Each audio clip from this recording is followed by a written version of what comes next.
Olá, pessoal. Bem-vindos a mais uma aula de controle de processos. Nesta aula, nós iremos tratar do assunto identificação de sistema. Até agora, nós vimos questões relacionadas com modelagem, transformada de Laplace, diagrama de blocos e funções de transferência. Agora, nós chegamos na discussão de identificação de processos, que é um tópico importante em estudos de sistemas de controle, por se tratar de um tipo alternativo de modelagem. Para entendermos aí um pouquinho sobre a parte de identificação de sistema, vejamos este processo aqui representado pela figura, onde nós temos um componente que entra uma composição X1 e uma vazão F1, entra este mesmo componente puro, aqui X2, e a uma vazão F2. Tá? E se nós quisermos tratar esse sistema tendo, então, controle de processos, nós teríamos aqui um analisador, um controlador e também um conversor. Então, nós poderíamos fazer o controle que desta composição de saída, né, por meio, né, da manipulação desta válvula, alterando assim a vazão F2 na entrada deste sistema. Bom, de uma forma mais prática, né, o que acontece aqui quando nós colocamos este sistema de controle? Tá? Quando nós falamos em controle, nós temos uma série de elementos na malha.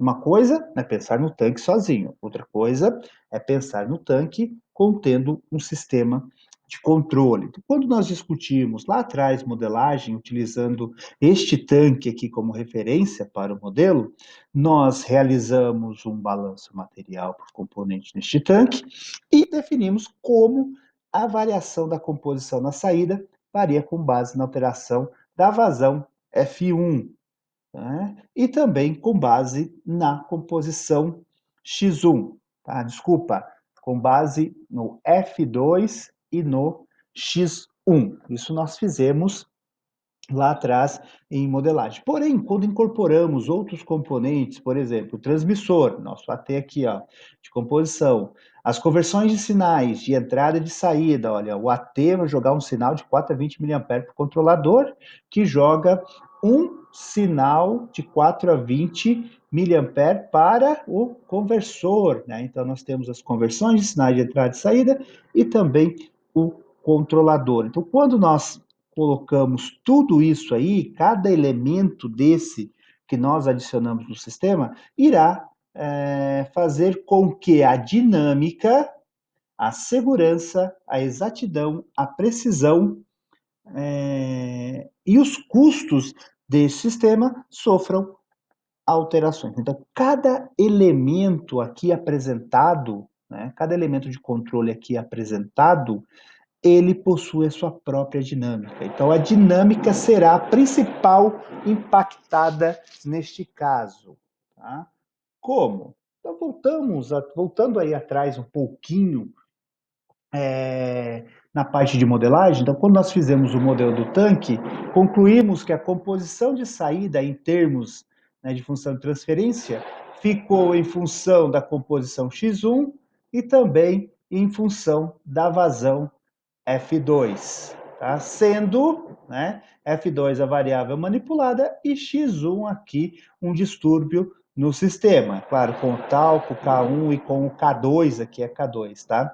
Sendo representados aqui. Então, podemos encontrar, né, X, né, que é a minha saída, em função de X1 e X em função de F2. Então, o que nós podemos representar aqui? Olha, esse sistema, num diagrama de blocos, com as duas funções de transferência de primeira ordem, tá? O K1 tal S mais 1 para a variação de X, né, como saída em relação a X1, que é a minha perturbação, e também a segunda função de transferência aqui de primeira ordem, onde nós temos, né, a saída X e a entrada sendo a vazão F2. Somando os dois blocos, né, que representa cada um uma função de transferência, nós teremos a função do sistema. E será somente isso que teremos em nossa malha de controle? A resposta é não, pessoal. Nós temos muitas outras coisas aqui. Ó. Por exemplo, nós teremos uma conversão do sinal do set point.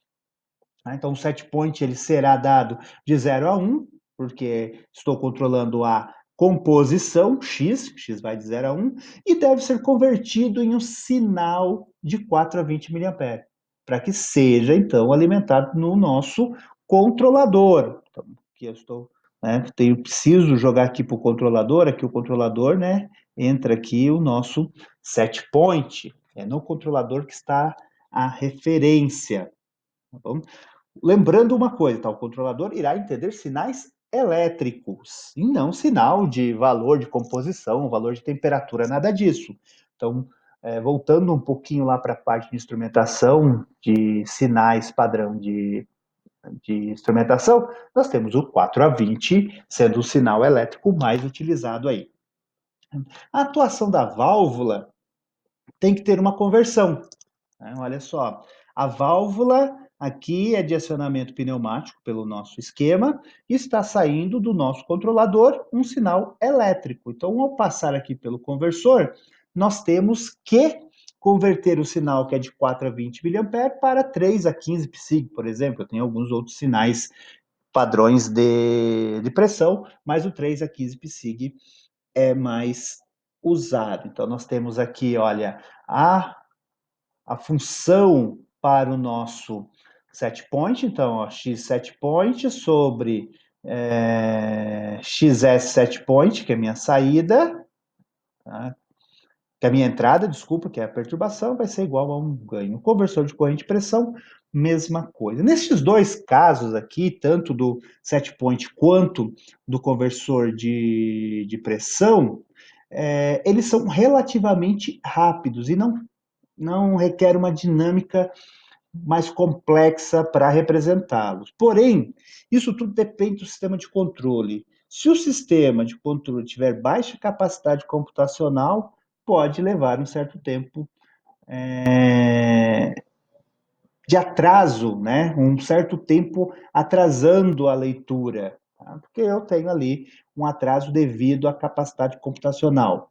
A válvula de controle, né, os atuadores em geral, terão sua própria dinâmica. Uma válvula de controle característica irá responder de acordo com um sistema de primeira ordem. Veja aqui, então, a saída que é F2, né, em relação à pressão de entrada, olha só a pressão aqui que está entrando na válvula, né, que é isso que está fazendo abrir ou fechar a válvula, é dado aqui, então, por uma resposta de primeira ordem. Bom, então, isso aqui, ela terá um ganho e uma constante de tempo. Então, tenho aqui a constante de ganho da válvula e a constante de tempo desta válvula. Isto fará com que, se dermos uma perturbação drástica na pressão de saída, né, na peça saída, a resposta será de primeira ordem, ou seja, a resposta não será instantânea. Lembrando que nós já estudamos em sistemas de primeira ordem, que esses sistemas são conhecidos como sistemas com atrasos. Além disso, nós temos também, né, os transmissores, né, que cada transmissor aí possui sua própria dinâmica. De forma geral, os sensores de composição e pH eles são extremamente rápidos, ou seja, a relação que eu tenho entre a saída e a entrada será apenas uma constante de proporcionalidade. O que significa isso? Significa que nós temos aqui um sistema de primeira ordem negligenciando o tempo, a constante de tempo. Né? Nós teríamos, então, Kp sobre tal PS mais 1, tal P negligenciável, então fica Kp sobre 1. Né? Então, para o sensor, estamos chamando aqui de M, então eu tenho a relação entre a saída e a entrada como sendo uma constante. Tá? Isso também nós teremos no nosso controlador. Tá? O controlador ele terá sua função de transferência e ela depende do tipo do controlador. Aqui, só para exemplificar, nós vamos considerar que este controlador seja um controlador proporcional. Nós temos o proporcional, proporcional integral, proporcional integrativo, né? Várias outras coisas que nós vamos estudar, né, mais para frente, esses tipos de controladores. Agora, aqui só para exemplificar, nós temos o controlador proporcional. Então, quanto maior o erro, o E de S, maior será a saída P de S. Tá bom? Sensores, pessoal, só voltando aqui um pouquinho para os sensores, né? Como eu disse, os sensores de composição em pH, eles são rápidos, mas se tivermos, por exemplo, um sensor de temperatura, como nós já fizemos um exercício definindo, onde nós definimos a função de transferência para um sensor de temperatura, nós temos aí uma resposta, tá, que é representada por um sistema de primeira ordem. Tá bom? Então, um sensor de temperatura, em geral, ele é representado por um sistema de primeira ordem. O sensor de composição é desta forma, tá? Com tempo, com a constante de tempo negligenciável. O pH também, porque são sensores extremamente rápidos. Tá? Agora, pensando agora tudo isso, né? Nisso tudo aqui que a gente acabou de ver rapidamente, veja como ficou o nosso diagrama de bloco. Quando colocamos a válvula de controle, o conversor de corrente para pneumático, o controlador, o transmissor, né, de os transmissor lá nosso de composição e a conversão de sinal de entrada para cada um desses componentes, então nós temos aqui a nossa dinâmica global desse sistema. Veja que nós temos o set point, tá? E foi feita a conversão, né? Então, este bloquinho aqui representa a função de transferência para a conversão do set point, que é de 0 a 1, para um sinal de 420 mA. Tá, ok? Depois, né, nós estamos fazendo a medida aqui, ó, da fração mássica com o nosso sensor de análise, que ele vem em um valor de fração mássica, ele faz a medida que vai de 0 a 1, porém ele deve ser convertido de 4 a 20 mA. Então, por isso que nós temos aqui a função de transferência que representa o nosso sensor. Então, ele joga aqui a informação, set point menos o valor que eu tenho um erro que entra no controlador. Veja aqui, olha, o erro está em miliampere. Então, tem um sinal de 4 a 20 miliampere entrando no nosso controlador. Então, nós temos também para o controlador uma função de transferência em que esse sinal de 4 a 20 miliampere entra e sai aqui um sinal referente a quanto de pressão tem que ser posta lá na minha válvula de controle, que é adicionamento pneumático. Só que este sinal sai em miliampere. Então, nós temos aqui, né, a nossa função de transferência, que representa, então, a conversão do sinal de miliampere para pressão, que é onde a válvula, né, que é o sinal que a válvula vai entender. Então, nós temos aqui a função de transferência para a válvula, que é uma função de primeira ordem. A válvula, então, joga um valor correspondente a uma vazão. Então, sai aqui em quilograma por segundo e este aqui é o meu processo. Aqui está o X1 em fração mássica como sendo uma perturbação. Se nós quisermos, então, saber qual a resposta global do sistema, como, por exemplo, como a saída XS responde a uma mudança no set point, XSP, temos que fazer a álgebra de blocos, né? Então, temos estes blocos aqui, ó, KC, KIP, a válvula e o processo em série.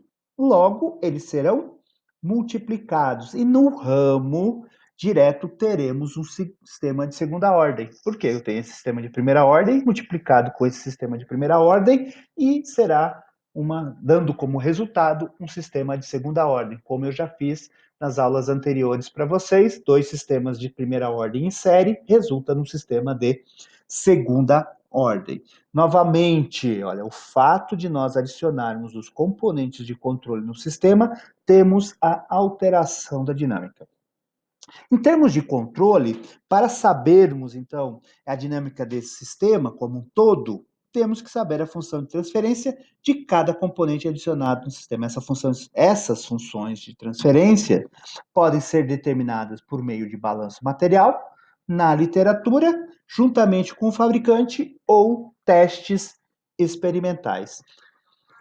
Com isso, tá, algumas perguntas importantes surgem e nós devemos respondê-las, né? Primeiro, nós temos todos os dados para o desenvolvimento do modelo matemático de sistemas complexos?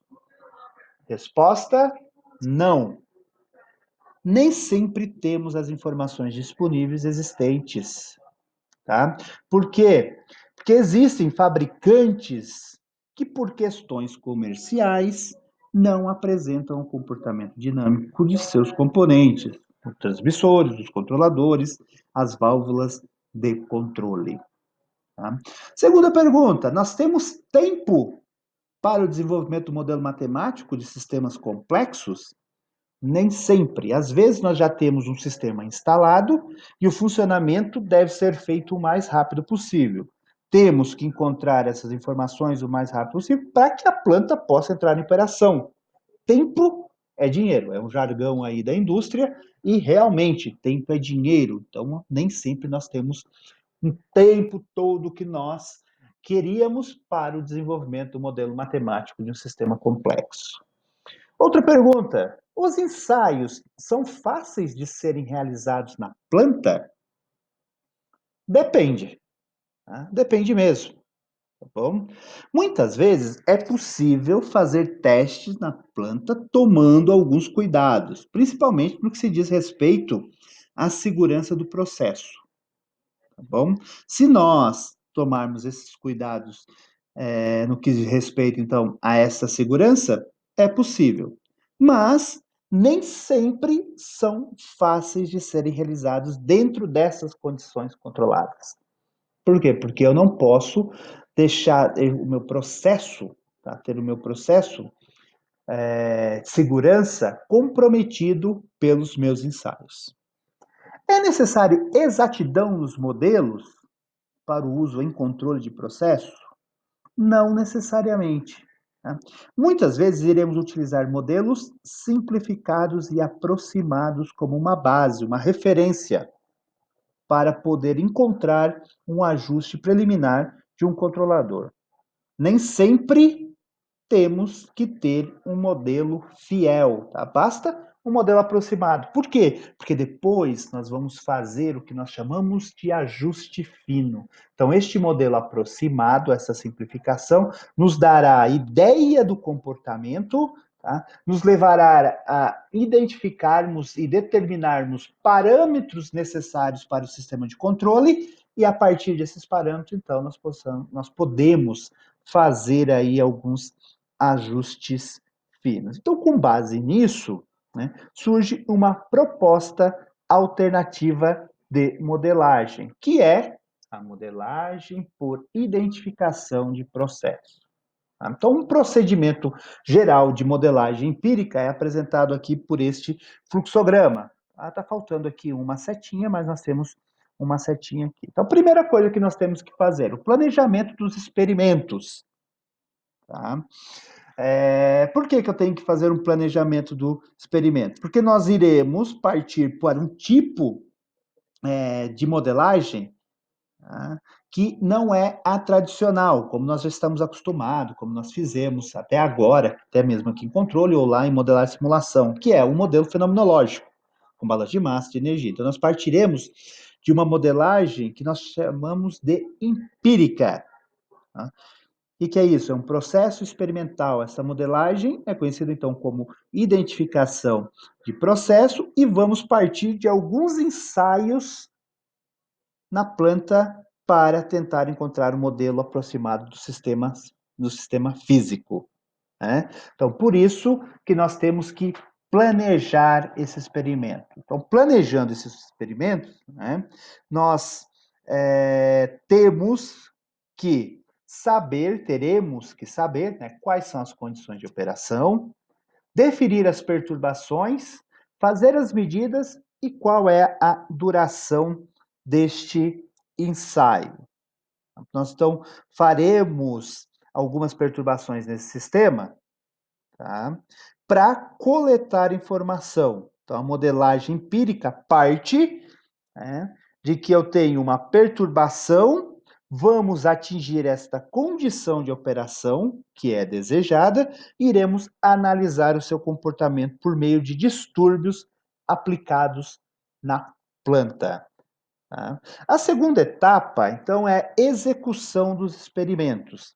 Aqui, né, quando nós aplicarmos os distúrbios no sistema, iremos causar algum desvio, tá, no sistema. É claro, se eu estou lá no meu sistema, faço uma perturbação,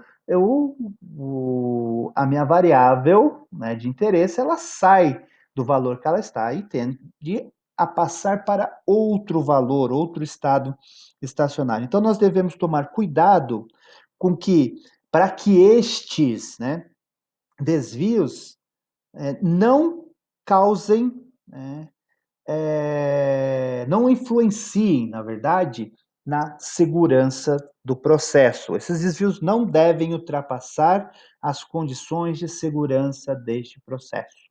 Tá? Então, eu tenho lá o meu processo e eu tenho os limites de segurança. Uma vez que eu dou uma perturbação, esse desvio, quer dizer, sair de um estado estacionário para outro, não pode ultrapassar esses limites de segurança. Tá bem? Também não pode impactar no processo e nos lucros. O que é impactar no processo?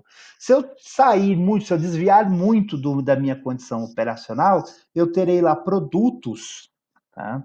Produtos que estarão no fim do meu processo, que estão fora de especificação. E com isso, tenho um impacto nos meus lucros, porque eu tenho que jogar fora este produto que não serve mais para o meu processo. Tá? Depois disso tudo, nós vamos para a determinação da estrutura do modelo. Uma vez realizados os distúrbios e analisadas as saídas, devemos determinar, então, esta estrutura, com base na curva de resposta. Tá? Então, essa curva de resposta, ela será necessária para definirmos se o sistema pode ser considerado, por exemplo, linear ou não linear. Qual é a ordem desse sistema? Tá? Também eu posso definir e se possui tempo morto ou não. Tempo morto, tá, pessoal? Isso nós iremos discutir mais para frente e é uma característica importante que, infelizmente, faz parte de sistemas químicos, tá? Um tempo morto. Tá? Vocês já vão entender o porquê, infelizmente, aí. Uma vez definido o tipo de sistema que iremos adotar, né, ou que nós podemos aproximar, iremos determinar seus parâmetros. Que parâmetros são esses? Ganhos do processo, o tempo morto, que eu acabei de falar aí para vocês, constante de tempo, podemos também ter o período natural de oscilação, fator de amortecimento, esses dois últimos para sistemas, se o comportamento for um comportamento de sistema de segunda ordem. Tá ok? Uma vez determinada a estrutura, nós vamos para a determinação destes desses parâmetros. Tá? Desculpa, já falei da determinação dos parâmetros. Uma vez determinados os parâmetros, nós vamos para a avaliação dos resultados. Tá? Então, nós iremos verificar se os resultados estão ou não favoráveis ao processo. Então, o que significa isso? O modelo, tá, representa aquele processo. Se os resultados estiverem de acordo, iremos realizar um novo levantamento de dados, tá, para validar o nosso processo, que é aqui a parte de verificação do modelo. Tá? Então, esta é a ideia, tá? Esta é a ideia básica do procedimento geral de modelagem empírica. Tá? Então, tudo começa o quê? Nós temos experimentos onde nós iremos dar perturbação, essa perturbação vai gerar uma resposta, e a partir desta resposta, tá? Olhando esta resposta, nós iremos observar se este comportamento ele é de primeira ordem com tempo morto, segunda ordem com tempo morto, tá? Ok? E como, então, isso é feito aí na prática? Tá? Como isso é feito na prática. Então, imagina que nós tenhamos um sistema de controle, como apresentado aqui na figura. Tá? Nós temos aqui o controlador, o nosso atuador, o processo, uma perturbação ou distúrbio e o nosso sensor. Bem? Ele realimenta aqui uma realimentação negativa, onde eu faço uma comparação com esse RS, que é o set point, e eu tenho a minha saída. Então, um sinal de referência ou set point, né, nós temos aqui um controlador. Então, o que vai acontecer aqui? Tá?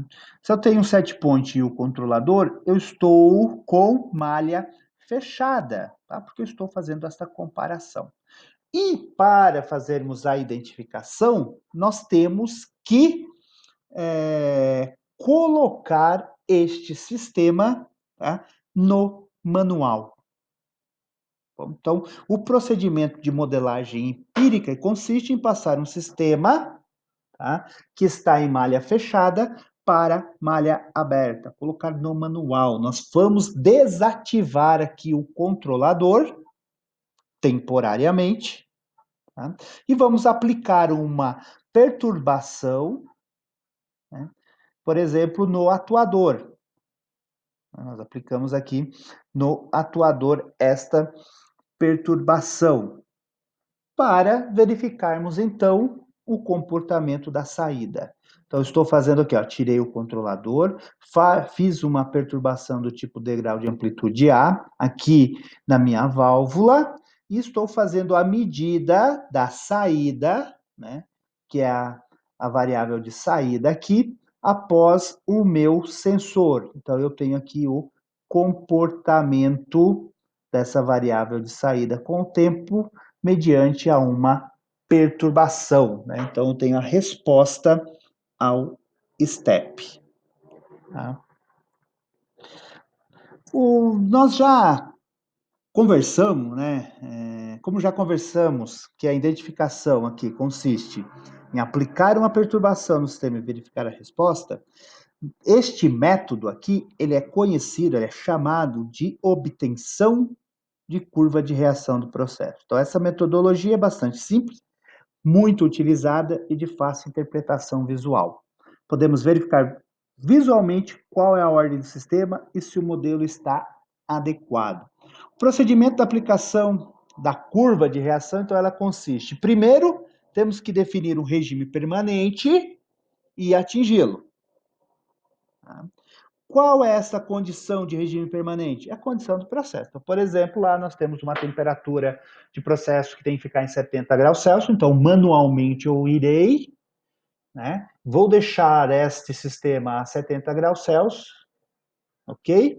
Então fica no regime permanente, 70 graus Celsius, e eu dou uma perturbação na minha em uma das variáveis, por exemplo, lá na minha válvula. E abro mais a válvula e vejo o que está acontecendo. E eu tenho, então, uma resposta. Depois de atingir o regime permanente, aplicamos este degrau na variável de entrada. A variável de entrada depende de qual par nós queremos estudar. Então, se eu quero saída frente à manipulação da válvula, eu vou fazer, então, a perturbação na válvula. Se eu quero saber saída frente a uma mudança no set point, eu vou fazer uma perturbação no set point. Se eu quero a vazão, a variável de saída frente a um distúrbio, eu faço, então, esta perturbação no meu distúrbio. Tá? Então, a variável de entrada depende de qual par de variável nós queremos estudar. Com isso, nós teremos a aquisição de dados da curva de reação, aqui, tá? Desde o instante da perturbação até um novo estado estacionário. Então, essa aqui, ó, o instante perturbação, quando eu começo a perturbação, este é o instante zero da curva de reação, onde eu quero estudar toda a dinâmica. Bem, uma vez atingido, então, este estado estacionário, verificamos a curva e definimos qual modelo podemos adotar, né, e que irá representar o sistema. Com base neste modelo, iremos determinar os parâmetros persistentes a essa modelagem, tá bom? Uma coisa aqui que é legal, tá, que a gente pode observar aqui, e é o legal desse tipo de modelagem, é o seguinte, então olha só, em malha aberta, tá, nós aplicamos lá um distúrbio e fizemos a medida da saída. Bom, só que preste atenção, né? Foi feito aqui a medida da saída após o sensor, tá? Após o sensor. Então, o legal é que nós incorporamos um conjunto de elementos na curva de resposta. Então, ao dar a perturbação aqui na válvula e fazer a medida após o sensor, então, aqui, olha, a válvula, o processo e o sensor passa a ser uma única função ou um único modelo do meu sistema.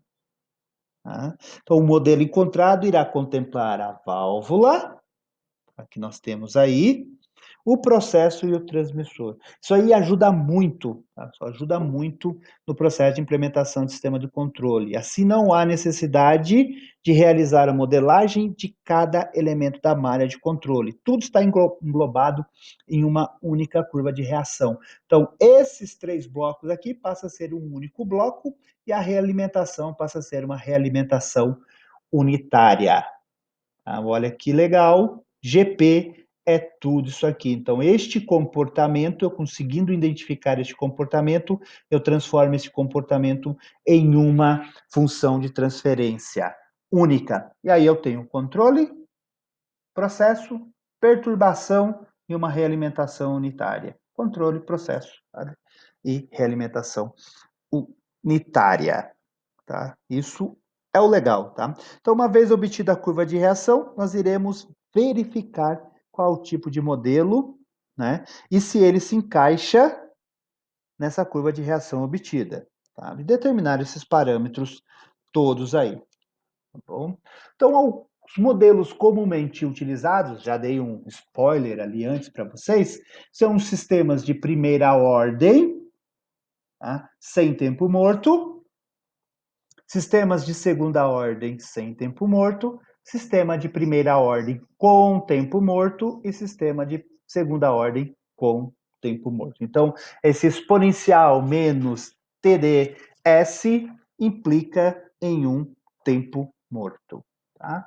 Tempo morto, pessoal, também conhecido como dead time ou transport delay, tá bom? Ou tempo morto ou atraso por transporte, tá? é, é conhecido, tá, de uma forma geral, nós podemos entender, na verdade, de uma forma geral, como sendo uma inércia do sistema. É um intervalo de tempo desde o instante que o distúrbio foi aplicado até sua detecção pelo sensor, tá? Então, eu tenho ali uma inércia no sistema. Tá? Pode ser, né, que quando, né, nós estamos aplicando um sinal de distúrbio na variável de entrada, no tempo zero, né, lembrando que o tempo de distúrbio é o tempo zero, a reação da resposta, quando estou falando em reação da resposta, tá, é o comportamento, né? Reação da resposta, da saída, não seja instantânea. Tá? Demora um pouco, né, para que possamos ter uma percepção dessa resposta pelo nosso sensor. Então, essa demora, a partir do ponto de aplicação do estudo, é conhecido como tempo morto do sistema. Por que, né, na verdade, pode ocorrer um tempo morto? Eu posso ter um atraso devido à transferência de massa de energia ou mesmo de informação. Isso mesmo, olha, por exemplo, podemos ter um transmissor lento, que demora a realizar a medida da variável, ou o sistema de transmissão é lento. Podemos ter uma distância entre os pontos em que ocorre o distúrbio e a medição, assim teremos um atraso de transferência de massa ou energia neste sistema. Tá? Olha só, estou numa tubulação, fazendo lá no final da tubulação a medida de temperatura. Tá? Estou fazendo a manipulação de uma resistência lá num tanque. Tá? Então, quando eu mexer lá na resistência do tanque, vai fazer a mudança da temperatura. Só que quando o atraso de transporte, né, que é aquela temperatura for percebida pelo sensor que está lá no final da tubulação, então eu tenho um intervalo de tempo. E isso é o tempo morto do sistema. Tá? Olha que interessante, né? Nós temos aqui, por exemplo, um sistema de armazenamento, tá? Onde nós podemos fazer uma perturbação estando em malha aberta, aqui nesta válvula, tá? Na entrada, e verificar o nível deste tanque.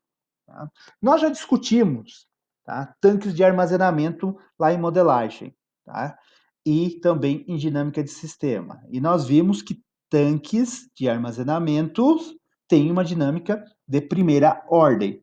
Porém, este tanque pode apresentar uma área muito grande. Tá? E quando nós fizermos uma perturbação, uma alteração na vazão de entrada ali, na abertura da válvula, né, o nível demora para sofrer alteração. Então, isso é um tempo. Por quê? Porque uma área é muito grande, eu preciso de mais, né? Esse fluido vai entrar e, como a área é grande, esse H depende da área também, né, do tanque, então demora mais para ter essa alteração, né? Verificar essa alteração. Isso porque o que acontece? O sensor, né, o transmissor, ele tem sua dinâmica e demora para perceber essa alteração. O que acontece com o sistema de aquecimento também, tá? Que são sistemas de primeira ordem, mas há defasagem da transmissão de energia, resistência e transferência de calor e etc. Aí. Tudo isso leva a essa inércia que nós já falamos, que é o tempo morto, né? Então, essa inércia na percepção de sinal. Isto então seria o tempo morto do sistema físico. Sistemas de pequeno porte, tá, terão um comportamento parecido como o modelo que nós temos. Quando se amplia as dimensões e coloca outros elementos, podemos ter este atraso. Tá? Então, se for um sistema de armazenamento pequeno, ele é um sistema de primeira ordem. Se nós ampliarmos aí, essa área for muito grande, nós temos um sistema de primeira ordem com tempo morto. Tá? E isso é um desafio muito legal para sistemas de controle. Tá? Os sistemas mais comumente encontrados na indústria química, por exemplo, são de primeira ordem. Tá? Sistemas de aquecimento, sistemas de armazenamento, os reatores.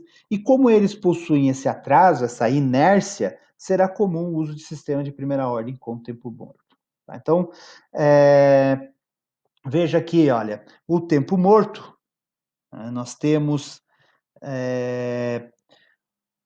duas curvas aqui representando, né, o tempo morto, o tempo morto não, o sistema de primeira ordem com e sem o tempo morto. Então, o tempo morto aqui, quando o sistema tem um tempo morto, ele tem um tempo para começar, né, a ter uma resposta. O valor final não se altera. Tá? O valor final não se altera. Porém, nós temos aí um tempo. Isso aqui é de primeira ordem, este aqui, então, é sem tempo morto, este com tempo morto. E se nós tivéssemos um sistema de segunda ordem, tá? Aqui subamortecido, nós teríamos essa que é a resposta, tá? Mediante uma perturbação. Então, nós temos aqui a resposta. O com tempo morto seria este azulzinho aqui, olha. Então, tem um tempo para que isso aconteça. E se colocarmos a curva azul junto aqui com a vermelha, ela será totalmente sobreposta. Então, um segunda ordem ele fica sobreposto, um de primeira ordem ele vai atingir o valor final, só que com um outro tempo aqui, um outro comportamento. Mas o valor final é o mesmo. Tá? Então, quando utilizamos um modelo de primeira ordem com tempo morto? Então, quando eu posso fazer isso? Quando a curva de reação tiver o comportamento de uma curva S. Veja aqui, ó, isso é uma curva S. Tá? Então, quando o comportamento do sistema for igual à curva S. Essa curva, na realidade, tá, pessoal, ela representa um sistema de segunda ordem subamortecido ou criticamente amortecido. Porém, podemos aproximá-la por uma curva de primeira ordem com tempo morto. Lembre-se, a exatidão aqui para o sistema de controle não é importante agora, porque nós podemos pegar sistemas de ordem superior e, né, simplificá-lo, tá, ou aproximá-lo por sistemas de primeira ordem. Neste caso, com tempo morto, se nós tivermos este comportamento, tá, representado aqui por uma curva S. Então, o que nós temos de parâmetros para um sistema de primeira ordem com tempo morto? Nós temos, então, aqui uma constante Kp, o tal P, então, uma constante de ganho, uma constante de tempo, e o TD, que é o tempo morto do sistema. Tá? E como nós vamos encontrar estes parâmetros? Primeiro, tá? Primeiro, para encontrar esses parâmetros, nós devemos, então, obter a curva de resposta. Lembrando que processos reais apresentam ruídos. Então, essa curva, essa resposta aqui, olha, é bem típica de um processo real. Então, eu tenho ali, eu não tenho aquela resposta, né, bonitinha que nós temos aqui, né? Tudo bonitinho, tudo, né, sem nenhum ruído. Aqui, olha, nós temos alguns ruídos. Esses ruídos aqui, eles são provenientes, então, pode ser proveniente de ruídos eletromecânicos, de variações muito bruscas que nós podemos ter em sistemas, que são inerentes de sistemas, alguma coisa, tá? Mas essa é uma curva real. Quando vocês forem por uma planta e precisar tirar dados para obtenção da curva de resposta, vocês não vão ter aquela curva bonitinha. Vocês vão ter uma curva desse jeito aqui, e que nós podemos sim, né? Olha, parece uma curva S? Sim, olha, se nós viermos aqui, aí a gente faz um ajuste aqui nessa curva, e nós temos a curva S, tá bem? Então, como nós obtemos? Nós vamos fazer uma perturbação, tá? Em uma das variáveis, que é a variável de entrada, e ver, então, o comportamento, né? Então, essa é a curva de reação, como o sistema reage perante uma perturbação. E aqui nós temos alguns cuidados, tá? Nós temos alguns cuidados a serem tomados. Primeiro, a perturbação ela deve ser suficiente para apresentar uma variação, né, na minha saída, porém não deve distanciar muito da condição de operação, porque depois eu vou ter problema lá, eu vou influenciar, né, eu vou interferir no meu processo e vou interferir então nos lucros que eu tenho. Então não pode ser, então tem que ser o suficiente, né, para que nós tenhamos uma variação, mas que não saia muito, não se distancie da condição do processo. Tá? A perturbação ela deve ser brusca e sustentada, tem que ser do tipo degrau, né? Está num certo ponto, já passa para o outro. Por quê? Veja aqui, olha, se nós tivermos uma perturbação desse tipo, o que pode acontecer muito aqui, gente? Às vezes a gente vai fazer vamos dar uma perturbação numa válvula, tá?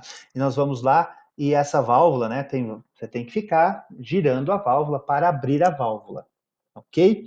E quando você gira, cada vez que você vai girando, você vai abrindo mais. Tá? Então, essa perturbação, ela não passa de um ponto para o outro diretamente. Tá? Então, ela não vai passar, por exemplo, de 10% aberta para 20% de uma vez.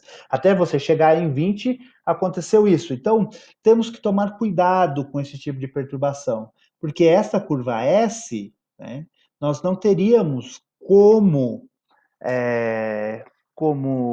ter certeza se este comportamento em S da curva foi, tá, devido a perturbação no sistema ou foi devido a essa perturbação com esse comportamento. Ou seja, eu vou abrindo aos poucos aí uma válvula para que eu veja o que está acontecendo no final. Tá? Outra coisa é que, né, da mesma forma que nós tenhamos que dar uma perturbação, então, para que não passe, tá, dos limites de segurança e também não interfira muito no meu processo, eu não posso dar uma perturbação muito pequena. Tá? Por quê? Porque aí eu terei uma variação que não dá para identificar. Já vejo aqui que tem uma variação, mas não dá para identificar essa variação. Então, este ensaio já não dá para ser utilizado. Tá? Então, como eu faço, obtenho a curva-resposta? Sempre dando uma perturbação de grau, tá, na variável de entrada, e esta perturbação deve ser o suficiente para que eu tenha a percepção da variação na variável de saída, mas que não tire, não desvie muito a variável de saída da minha condição de processo. Né? Então, agora, como eu disse para vocês, né, o modelo aí de primeira ordem com tempo morto, ele é o mais aplicado em sistemas industriais químicos, tá? Ele é conhecido também como FOPDT, né, ou First Order Plus Dead Time. Tá? Então, FOPDT. Sempre que nós formos falar aí de um sistema de primeira ordem com tempo morto, eu posso falar para vocês de um FOPDT, tá bem? Como então eu encontro estes parâmetros? Quais são os parâmetros? O Kp, o Td e o tau P. Tá? Então são esses aí. O ganho do processo sempre será determinado da mesma forma, tá? Indiferente aí do processo, indiferente de métodos que eu possa ter. Ele é a razão entre a variação observada na saída, então, que é representado por ΔY, e a variação implementada na entrada, o ΔU. Tá bom? Então, eu tenho Kp é igual à variação da saída pela variação da entrada. A entrada, lembrando que é a variável que sofre a perturbação. Os demais parâmetros, né, que são o tal P e o TD, eu tenho alguns métodos, tá, para sua determinação. Nós vamos discutir aqui 3 métodos. Tá? Não são os únicos, tá? Mas que são bem comuns suas utilizações. Tá? Nós temos aí o método de Ziegler-Nichols, tá? Os métodos de Hangland e o método de Smith. São 3 métodos, tá, para a determinação dos parâmetros tau P e TD. Vamos começar aqui pelo Ziegler-Nichols. Tá? O método Ziegler-Nichols ele parte da determinação do ponto de inflexão da curva de reação do processo. Então, veja aqui, eu tenho a curva de reação e eu tenho aqui, então, um ponto de inflexão, que seria mais ou menos aqui, né? Então, a partir desse ponto de inflexão, eu traço uma tangente a este ponto de inflexão. Então, aqui nesse azulzinho, aqui eu tenho a tangente, tá bem? Este ponto aqui em que a tangente cruza o eixo, tá? Que ela vai cruzar aqui o eixo do tempo, ela é a primeira relação que eu tenho aqui no método. Tá? Preste bem atenção neste gráfico, tá? Que foi feito de propósito. Tá? Foi feito aqui de propósito. Por quê? Tá? O tempo zero da curva de reação para a identificação é quando eu tenho aplicação do distúrbio. Então veja aqui, olha. Tá? Eu tenho uma curva que vai de 0 até 10 aqui, instante de tempo. Então, eu tenho todo esse comportamento. Mas quando foi que começou, né, o meu sistema a sofrer com a variação? Tá? Então, eu tenho que tomar como referência tá?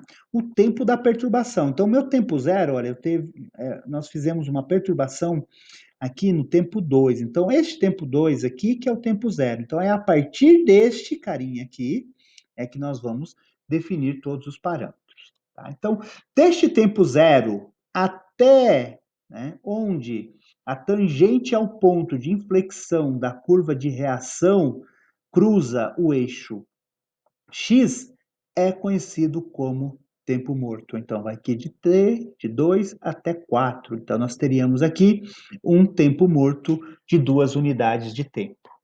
Tá? Um erro muito comum que é feito neste método é não prestar atenção em qual tempo foi feita a perturbação e contar desde o início e ter aqui o tempo morto igual a 4 neste exemplo. Tá? Está totalmente errado, tá? Muito errado mesmo, conceitualmente está errado. Tá? Por quê? Porque a curva de reação nós temos a partir do momento que fazemos a perturbação. Então, a partir do 2 é que eu mudo o meu estado estacionário e passa para o próximo estado estacionário. Tá? Então, aqui é a determinação do tempo morto. Esta curva, esta reta tangente ao ponto de inflexão, irá cruzar também a linha aqui que representa o valor final do meu processo.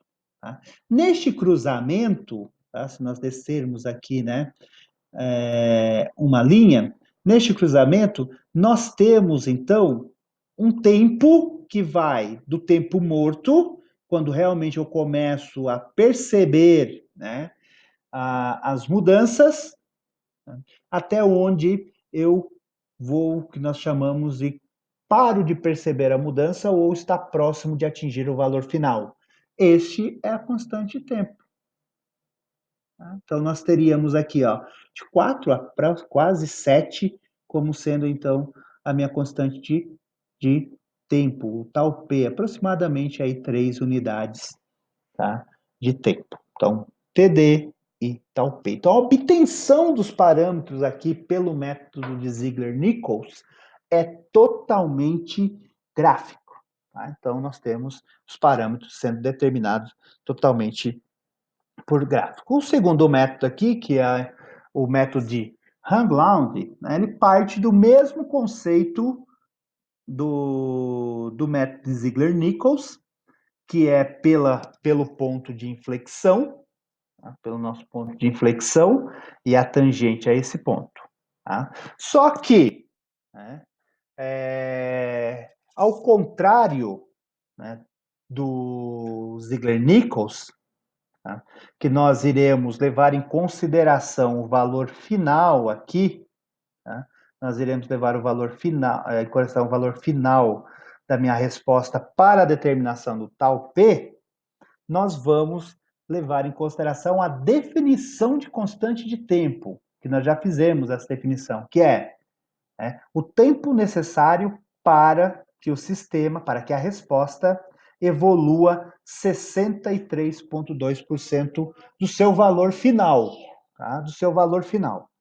Então, o método aqui de identificação de Hangland, então nós temos nossa constante de ganho da mesma forma, né, que é a variação da minha saída pela variação da entrada, tá? Então, o delta y sobre delta u, isso não vai mudar em nenhum método, e a determinação do tal P e do tal S se dá da seguinte forma, né?